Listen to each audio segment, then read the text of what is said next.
The Steelers aren't being too specific with Aaron Rodgers' injury just yet, but there is a sense that he's going to miss some time and not a lot. We're going to talk about what Mason Rudolph did Sunday that was well, and what the Steelers do need at quarterback moving forward if they want to be a team that not only makes the playoff, but maybe even wins the division. We do that and Stars and Skulls today here on the Locked On Steelers podcast. Chris Carter here with Alan Saunders. Let's get into it.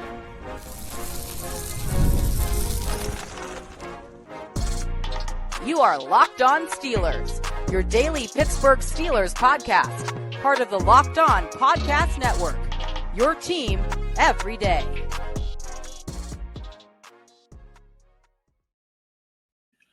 Hello, welcome to the Locked On Steelers podcast. I'm your host, Chris Carter, bringing you your daily dose of all things on the Pittsburgh Steelers. As always, you can find the show on your favorite podcasting apps and on YouTube. Like this video if you enjoy it. Subscribe to this YouTube channel to get all of our daily Monday through Friday episodes, as well as our bonus content. We thank you for making us your first listen every day, because we're your team every day. And today we also want to remind you that we are part of the Locked On Podcast Network, which is now the #1 sports podcast network. So get all the Locked On shows that you want across all sports everywhere. And today's episode is brought to you by FanDuel Sportsbook, the #1 sportsbook in America. Right now, new customers can bet just $5, and if your bet wins, you'll get $300 in bonus bets to use across the app.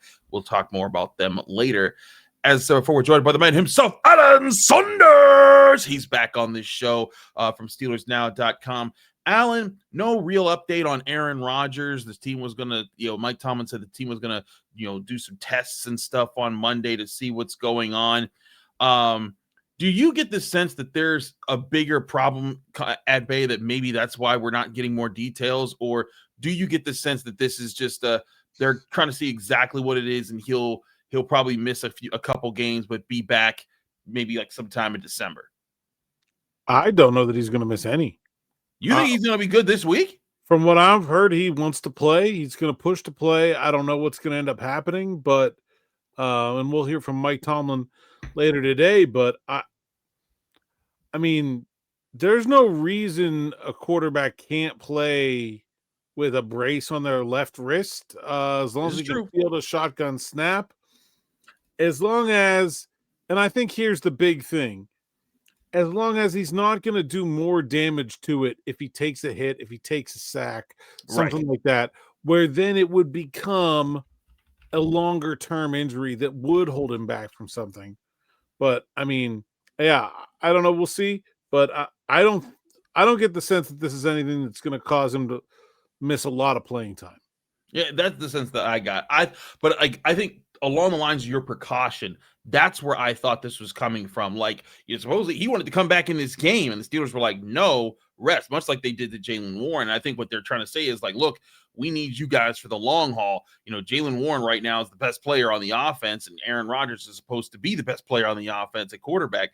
And they need these guys to be healthy. And listen, I am one who acknowledges, I years ago when 2 years ago when Mason Rudolph came in and lit up the Bengals and gave him an inspirational run, I thought he deserved all the commendations for how he's filled in. He has been tough. He has bounced back. He's been resilient to so many things happening to his career, from getting his bell completely rung and knocked off by Earl Thomas and Myles Garrett assaulting him and then accusing him of using a racial slur, and then getting his collarbone broken, all within the same season. And to come back from that and to still be a hard fighting dude in a quarterback room where you were not liked by the franchise quarterback guy. Like, I have a lot of respect for how Mason Rudolph carries himself. So when he comes out, and honestly, I felt the atmosphere of being like, yeah, we can ride with Mason, as the crowd was pretty loud to cheer him on, and they did. And the thing is that I think is interesting, Alan, is that the Steelers just had 2 drives in the second half. They had 2 drives, and they took up almost an entire quarter with those drives. The Steelers had 5 drives in the first half, and they only took up about 3 more minutes. And it was primarily Mason Rudolph didn't do anything spectacular, though his throw to DK Metcalf that was waved off for OPI was a great throw. But a lot of the throws that did count were very standard check down throws, but they're what this offense is designed to give you. And I think that's the thing where the Steelers should feel comfortable to say, hey, Aaron, take a chill pill. We need you healthy, buddy. You may feel ready to go, but let's make sure everything, all T's are crossed, our I's are dotted, and you are 100% healthy going out there, getting ready to play. Mason can get us through a game or two. I think they have a lot of confidence in Mason Rudolph, and they should. I thought he played very well against the Bengals. I did think it was mostly checkdowns and underneath stuff. I mean, the 2 3rd and longs he completed, 3rd and 17 to Darnell Washington. I think it was 3rd and 20 to Kenneth Gainwell. It was a long way. I don't remember how far it was, but like he threw the ball about a combined 8 yards on those. It was just guys running forever and ever and ever. It's interesting because Rodgers has been turning a bunch of those down lately. Yeah. So it seems like he's like trying to extend the play and find a deeper target. And I don't think this offense can go into a playoff caliber environment without being able to do those things.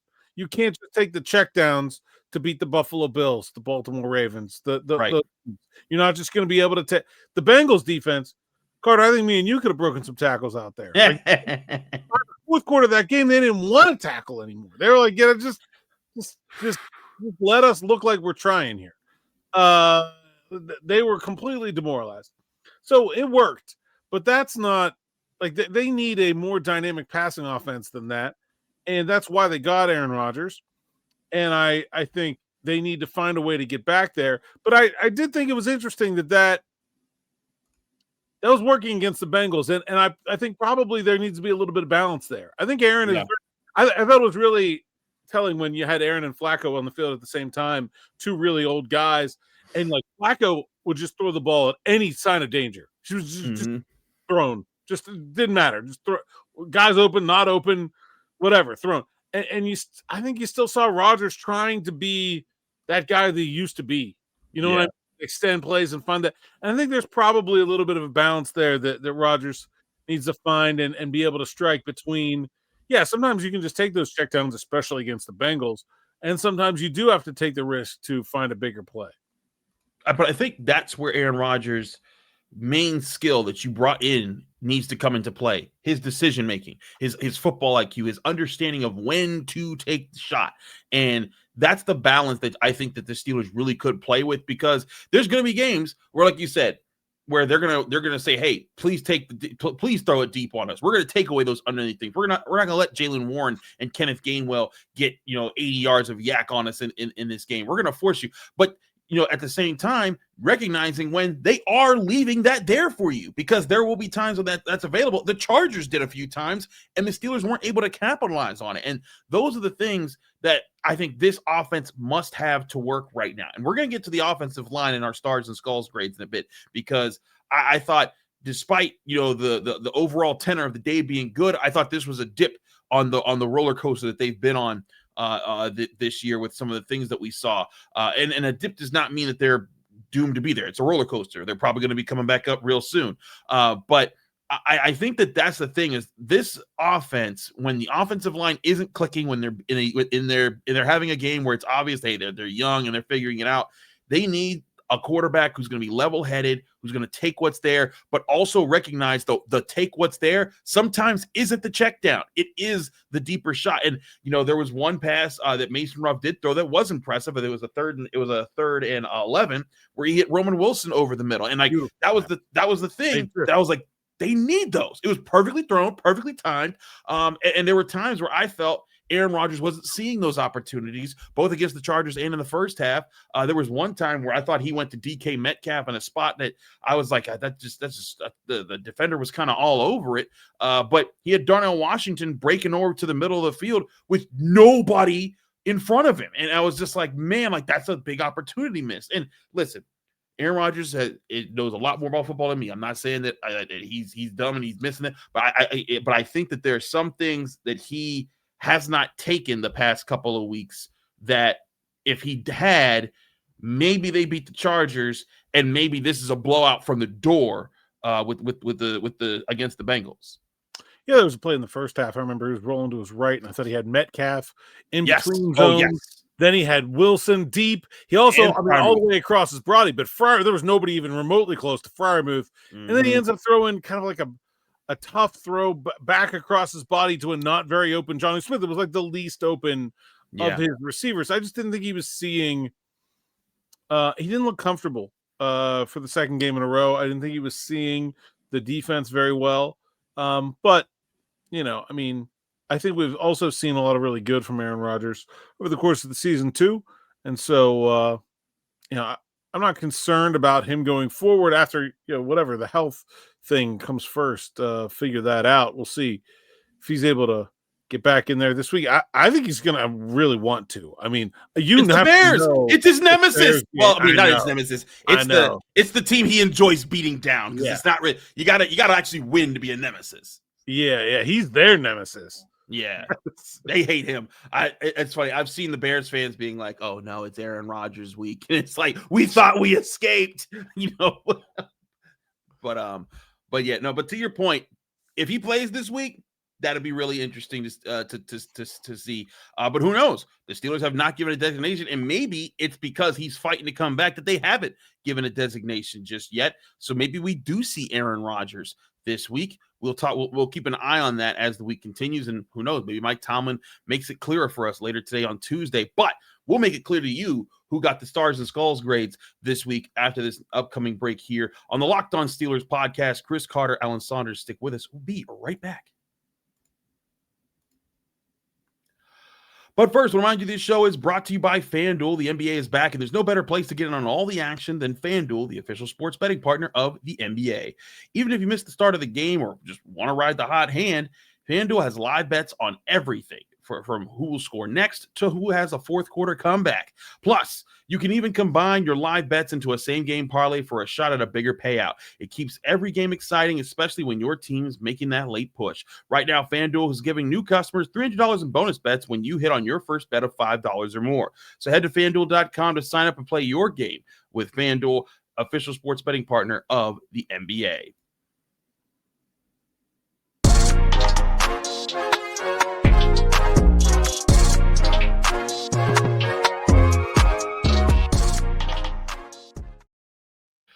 We're back here on the Locked On Steelers podcast. Chris Carter here with Alan Saunders of SteelersNow.com.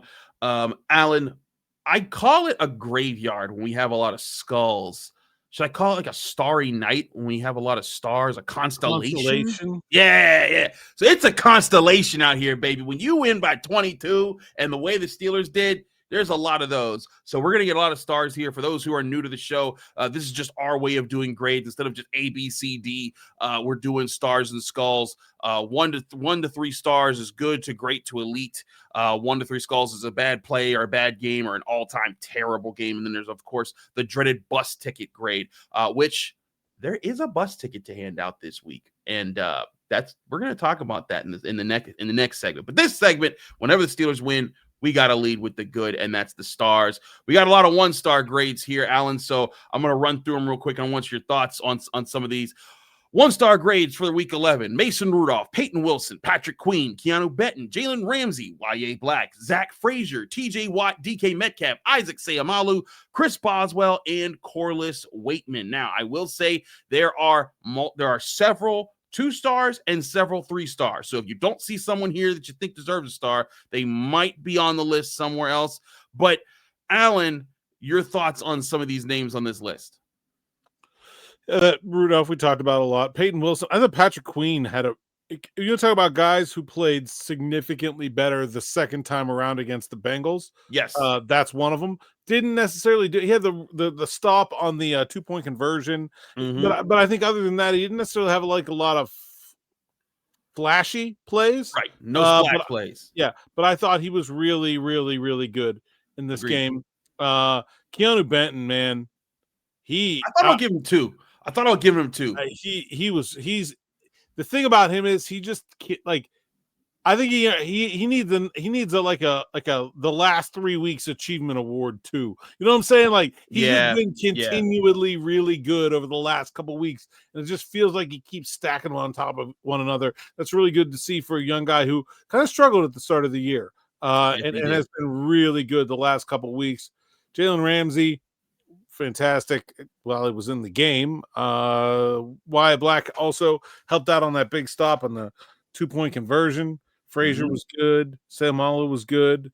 Seumalo, his list is questionable. I show up and I'm looking down with my binoculars at the field, and he's in his uniform already, like an hour before the game, doing planks on the field. I'm like, well, I guess his pec's fine. Yeah. He looked good out there.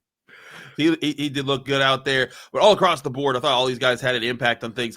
Real quick on the defensive front, before we go to the next slide here for the 2 stars, normally when I see a stat and I think, oh, that's not a good stat, I look to see who's responsible for that stat when I'm going back through it. And the one stat that wasn't good for the defense was that Chase Brown ran 18 times for 99 yards, 5.5 yards per carry. And so I thought, oh, I'm probably going to ding up, Keanu Benton or Patrick Queen or Peyton Wilson. I really couldn't get any of those guys.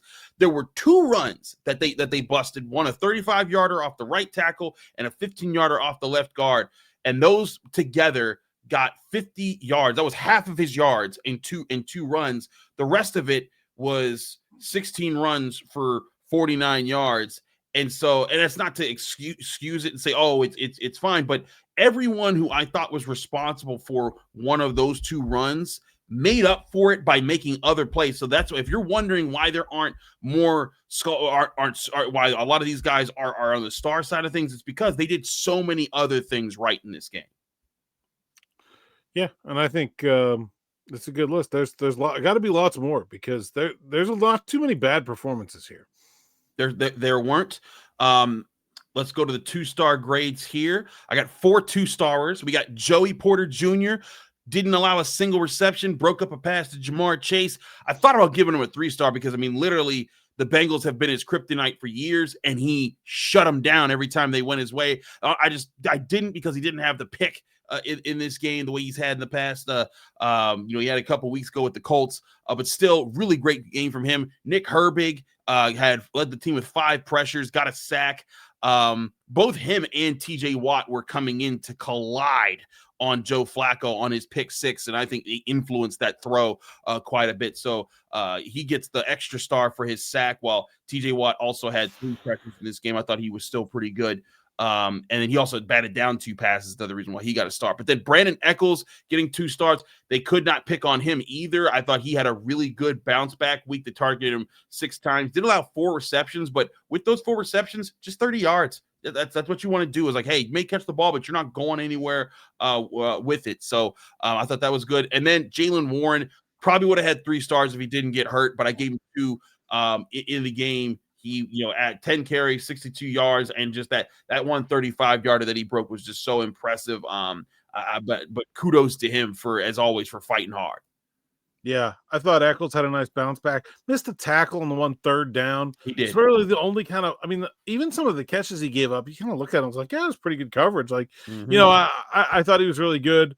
Herbig was excellent. The 1 sack where he gets a clean win off the edge coming from behind on Flacco.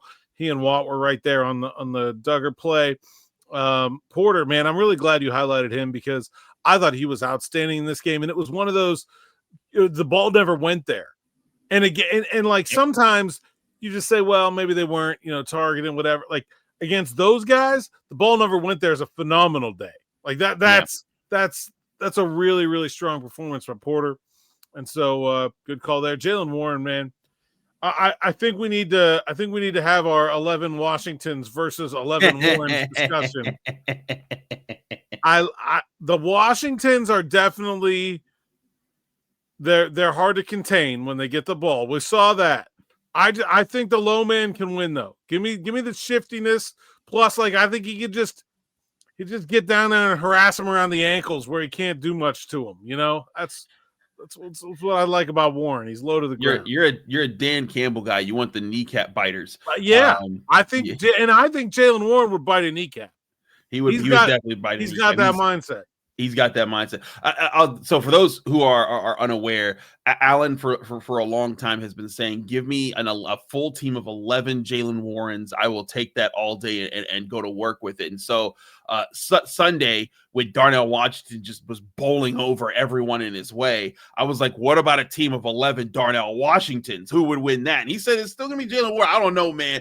That's a lot of big dudes to be coming at Jaylen Warren. But in all seriousness, it was a fun those thing. 11 Darnell Washingtons ain't catching the Jalen Warrens. Like this is true, but they might not have to because you're just not. Your line doesn't go nowhere. You got no gaps. But in all seriousness, it's one of the fun games here. But all right. We did the 2 stars here. So knowing we have all those 1 stars, we had these 4 2-star players. Alan, I have 4 3-star players that I've listed for this game. Who are they? Duggar.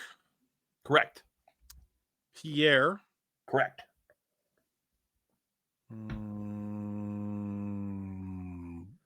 Kenny Gainwell. Correct. And Darnell Washington.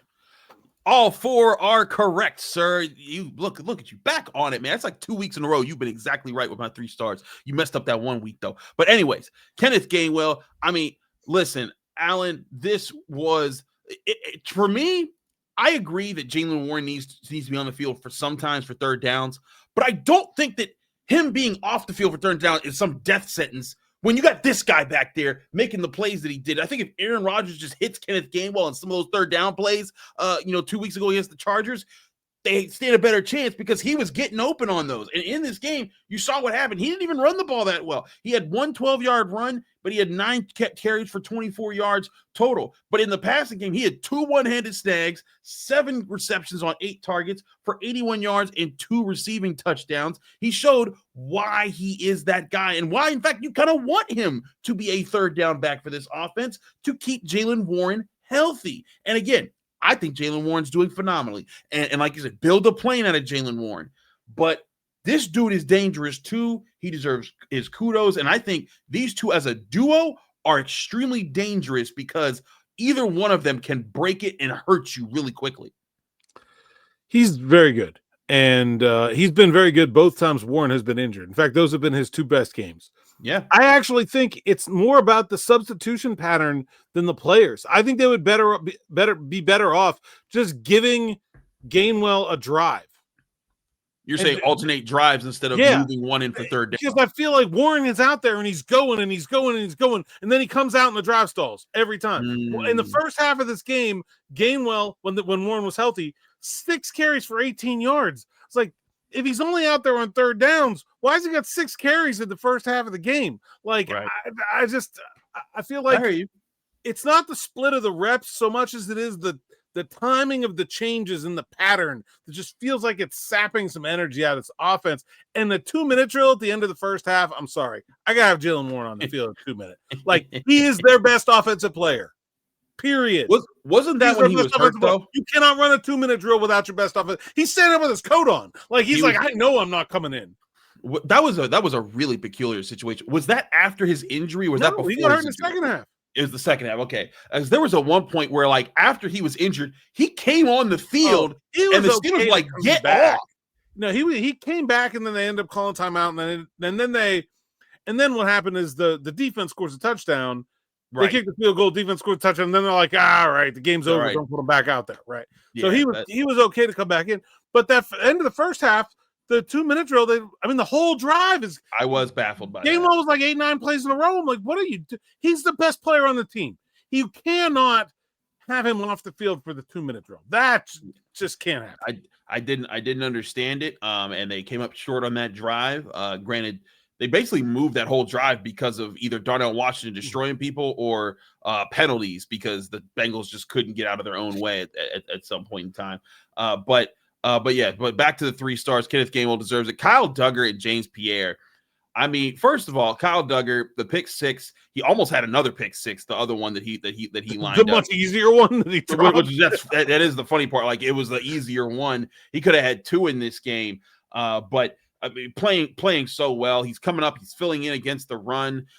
He's playing. And it's funny. The first one that he jumped was a cover 2, where he's playing the deep, like if you're looking from the quarterback perspective, deep right safety, and he sees both receivers from the right side of the field break on crossing routes over the middle. And instead of staying back in his deep half zone, he jumps it. He jumps right in front of it, and he says, I'm going to cut this off. And he jumps in front of T. Higgins, I think it was, He basically just read everything that was happening there. That was such good instincts on his part. And this was something that Patrick Queen said to me after the game. He said, guys are understanding when and where they need to be and how to respond in certain situations based off of the tendencies that we study of opponents. And that to me is noticing, hey, when I see this route concept in front of me, I don't have to do this anymore. I don't have to sit back and guard grass that's not being attacked. I'm going to get involved on this play. And I think that's something that Kyle Duggar's doing well. I think it's something Jalen Ramsey's doing well. I think it's something that the whole defense is starting to come together on. But Kyle Duggar was a personification of it. And I can't say enough about James Pierre. I gave him stars last week. I gave him all the stars this week. I mean, that breakup on the deep ball, he is Mr. Lockdown Corner. That guy, you do not take him off the field. I don't care how healthy Darius Slay says he is. My starting five's on the floor with James Pierre's out there right now. Yeah, I think the big thing with Duggar and Ramsey is that those safeties are now so solid that they're really able to do some different schematic things. We saw them run a lot more cover 2, a lot more cover 2 invert, where those safeties have a really difficult assignment to come all the way from that back safety responsibility to come up. You saw it a couple of times. That's the Duggar pick is he's in like a robber mode. The one where he makes the play on Higgins, I think, is invert. You saw another one where the play James Pierre makes down the sideline. Pierre is deeper than Ramsey. And someone asked me, like, did he not have help? No, he had help. Ramsey was the underneath. Pierre had to go long, but you still got the double coverage. And it's the instincts, the speed, the ability of those guys to play short from depth really brought something different to this defense ever since they made those moves. I give Mike Tomlin, Terrell Austin a lot of credit. It was not about the scheme, but it was about looking at the personnel and saying, Juan Thornhill is the wrong guy for this. Get him out of here. Ramsey needs to play at safety. Let's go get Kyle Duggar, and figuring out how they could make this work. And they really have found a way to make it work. And the last but not least here, Darnell Washington getting a 3-star grade. Yes. I mean, demolishing people in the run game with his ability to block. But this game, just seeing just how just bulldozing and how commanding he is when the ball is in his hands. I mean, Alan, Geno Stone looked as interested in tackling Darnell Washington as I am eating a salad for lunch every day, because he was like, nah, I don't really want to. I'm going to look like I do. I'm going to just try, and then I'll obviously fail, because he saw what happened to his teammate when he got stiff-armed into the dirt, and then DJ Turner, gets just completely bulldozed as he's trying to make a tackle on the sideline. Darnell Washington's figuring it out, man. And there was a part of me that was like, it was only 67 yards. He didn't have a touchdown. And so maybe I should just give him a 2-star grade. But then I thought about confronting Darnell Washington. And if he asked me, why didn't I get a 3-star grade? I was like, no, he's getting a 3-star grade, because I don't want him to ever ask me that question in the locker room. I think the biggest thing with Darnell is he's really finally looking like the athlete we saw in college. And he's running better routes, and he's really just finding ways to let that athleticism play at a level that we haven't really seen. It looks really good. The broken tackles, the route running is so much better. He's always had good hands. It's made for a really, really strong combination. It has. And he outsnapped the other 2 tight ends in this game, and I think rightfully so when you make those type of plays. I think he should be the number 1 tight end in snaps every game. It seems like it. He blocks, he catches, he does everything you want from him. And I know Pat Freiermuth has a lot of pass catching talent, but man, this guy really puts it together. He's dangerous. We're going to take a quick break. When we come back, we got some skulls to hand out, and we got a bus ticket to hand out. I want to see if y'all can guess who the bus ticket is for. But we'll get to that next here on the Locked On Steelers podcast. Chris Carter, Alan Saunders, stick with us. We'll be right back. Today's show is brought to you by our friends over there at Peloton. Look, folks, it's time to break through the busiest time of the year with a brand new Peloton cross-training Tread Plus that's powered by Peloton IQ. It's Peloton's most elevated technology and equipment yet that gives you real-time guidance, and it gives you endless ways to move, whether you want to work out by yourself or if you want to work out with your favorite instructor, like my personal favorite, Alex Toussaint. He always gets me fired up to tackle the day. And the thing I like about Peloton, it helps me achieve more in less times. They have features that help you plan, stay motivated, track your progress, and Peloton IQ also provides personalized workout plans and recommendations. That's something that I use right now during the busiest time of the year covering the NFL. They plan my workouts for me based on my mood, my vibe, and also my favorite instructors. So make sure you check it out and use it because it also helps you correct your form in real time and it maximizes your reps. It counts your reps so that you can do it smarter, safer, and more efficient. Let yourself run, lift, flex, push, and go. Explore the new Peloton cross-training Tread Plus at onepeloton.com.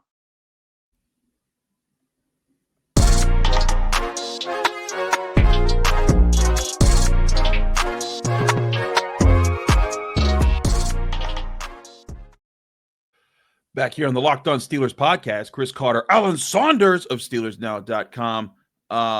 Alan, let's get to some skull grades here. Not a whole lot to hand out. In fact, I have no 2 skulls and no 3 skulls. I have a lot of 1 skulls. Not a lot. A lot. Decent amount here. 1 skulls. I got Broderick Jones, Mason McCormick, Jonnu Smith, Spencer Anderson, Malik Harrison, and Troy Fautanu, particularly on the offensive line here, because I felt Broderick missed some key run blocks that could have really sprung some other plays open. And I didn't dig him too much because there were other times he threw great run blocks. There was one pulling block that he threw that was perfect, and it helped spring Jaylen Warren, and it was on that 35-yard run. He was a big part of it, helped seal that crack. But there were other times he just missed. Mason McCormick gave up 4 pressures in this game, and the only sack that was attributed to an offensive lineman in the game. Spencer Anderson, it just seems like he's not really set to be a pass protector just yet. He's more in that run first role, and I thought Troy Fautanu also wasn't that great in this game. And the 2 guys that really held up the offensive line this week were Zach Frazier and Isaac Seumalo. I thought they were the 2 good guys. Malik Harrison, I just thought he didn't make as much of an impact as he could have. I thought about giving Jack Sawyer a skull because I thought there were a couple times he got beat, but he also made a couple really good plays, so I balanced that out to be neutral. Same thing for Aaron Rodgers. He's a neutral grade this week, not a skull, because he did throw a touchdown, but I thought he missed a lot there. And then Jonnu Smith, I just thought he could have made a couple more plays out there. What are your thoughts? Rough for Josh. Yeah, and that's really why he's not it's really why he's on this list this time around. But Alan, what are your thoughts on the offensive line and just what you've been seeing of late? Inconsistent, and I think it's what everybody expected. I didn't expect them to be bad. They're not always going to be good. Sometimes they're not always good at the same time. I thought it was a really gutsy performance by Broderick Jones. He wasn't good, but I really felt like he fought and he battled. And he found a way to be mostly effective in this game, even though it wasn't pretty. There's certainly a lot to look at the tape and say he's got to be better than this. But also there wasn't anybody screaming free off the edge. It was bad. A lot better. I'm not dinging him too much, right? Last week. I thought McCormick was okay. He made a couple of nice downfield blocks. The one sprung the Gainwell screen pass, headed in for the second touchdown. I thought he was better, but the tackles are definitely very inconsistent. And that's what you're going to get when you have a young offensive line. I don't think it's a cause for too much concern. Who else do we have on here? Oh, Malik Harrison. I thought the 4-3 defense was interesting. I want to go back. I haven't had a chance. I did look at the tape, but I was very specifically looking at the secondary when I was watching the defense because I was trying to figure out what they did differently and things like that. I want to kind of go back over those 4-3 plays a little bit more. I might have given TJ Watt a skull in this game. I didn't think he was very good about it. Gave up a big, long third down completion. He lost Chase Brown coming out of the backfield in coverage. Had a missed tackle, which is very rare, unlike him. But he did. I mean, he had one pressure where he caused a throwaway in a big spot in the second half, and that Duggar interception mostly is because Watt is about to crush Joe Flacco. So, I mean, I get it. But for me, for any other player, I would be definitely fine with a neutral. But for TJ Watt, I expect a little bit more out of him. Yeah, I feel you, and I struggle with it because I was like, I like that Chase Brown pass. That was his responsibility.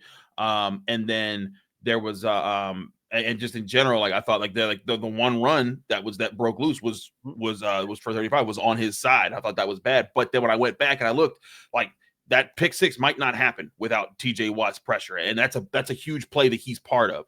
And then there were 2 other passes that he batted down. He had a tackle for loss in the pass game. And so I was like, the curved grading scale may be there, but at the same time, like I'm not going to ding him for that there. But certainly, you need to see him better. It certainly doesn't look good for Steelers fans that hope that he can retire as a better player all time than Myles Garrett, when Myles Garrett has like 10 sacks in the last 3 games. And TJ Watt, I think, is stuck at 6 right now. So that's that there's a lot going on there in Cleveland. And yes, that's still a terrible team, and Myles Garrett plays for a terrible team, but my goodness, that dude is wrecking everything.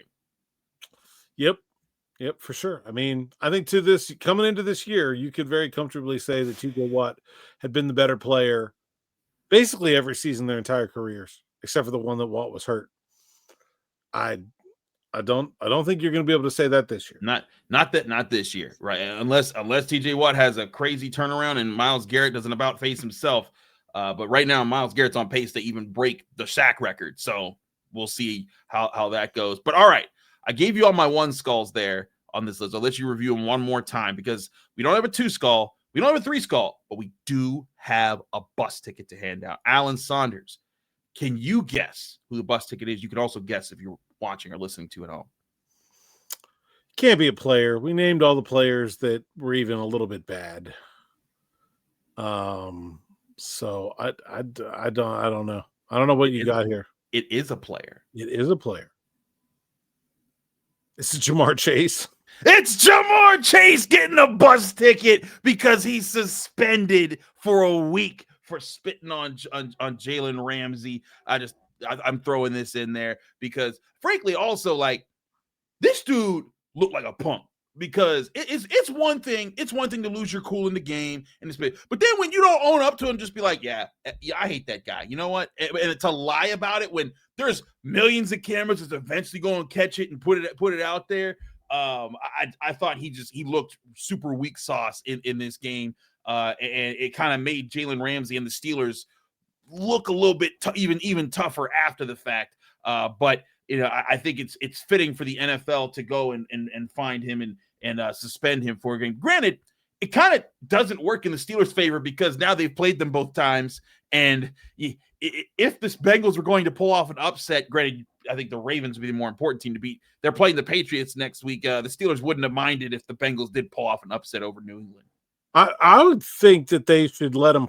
I think they should let him play and make him play for free. I think that's more punishment than giving him the week off. Keep the fine and make him play for nothing.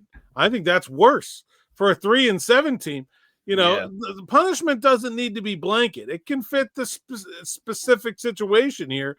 I think making him go out there and not earning any money is worse than letting him have the week off, personally. That would actually be a really funny test, to be like, hey, you can play this week, but you're not getting paid for it. What would you do in that situation, Jamar Chase? But yeah, again, just the bus ticket there. I think just from this game and the way things played out, is inexcusable in that moment. But I think it showed just how much they got under his skin, and I think that's also a testament not just to Jalen Ramsey, but to the whole secondary, because there were times, like on that deep ball they tried to him when Joey Porter just blanketed him and it was an incomplete pass. You could see Joey walking with him like, oh yeah, it's different today. Like just the way he was talking to him, and afterwards he was talking about, hey, we locked him up, strapped him up, whatever you want to say, it's done. And it's just like, I thought the collective effort to limit him, but also the consistent talking to get under his head, it worked. And then after the game, or late in the game, he snaps. If the officials catch what he does live, he's out the game there. And that's perfect for the Steelers. But him getting suspended after the fact, I think just is kind of another note of how much they kind of owned him in this game.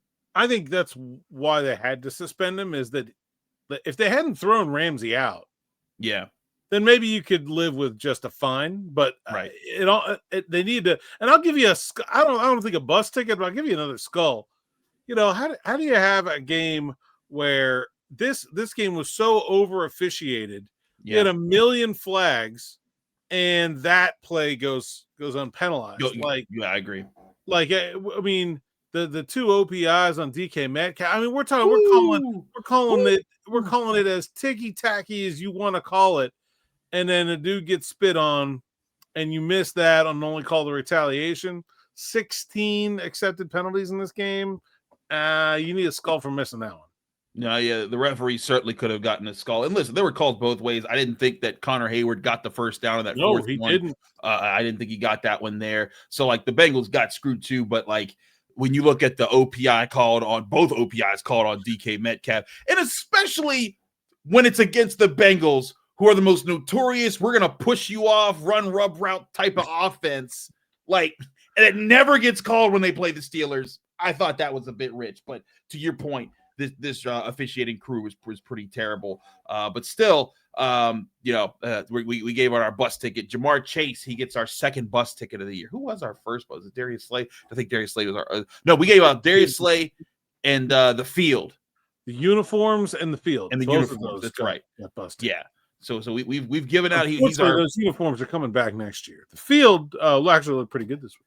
Yeah, the field actually looked good. I don't think it's that Pitt was there. I think that the problem was that they didn't understand how dry it had been, and they did not apply the right whatever you apply on fields when it's really dry back then. Because Pitt played Notre Dame and got destroyed on Saturday, pretty much less than 24 hours before the game, and the field looked great. So that's certainly not the problem. Whoopie Boys going to tear it up on this week, and then we'll see we'll probably get a new field for the Buffalo Bills.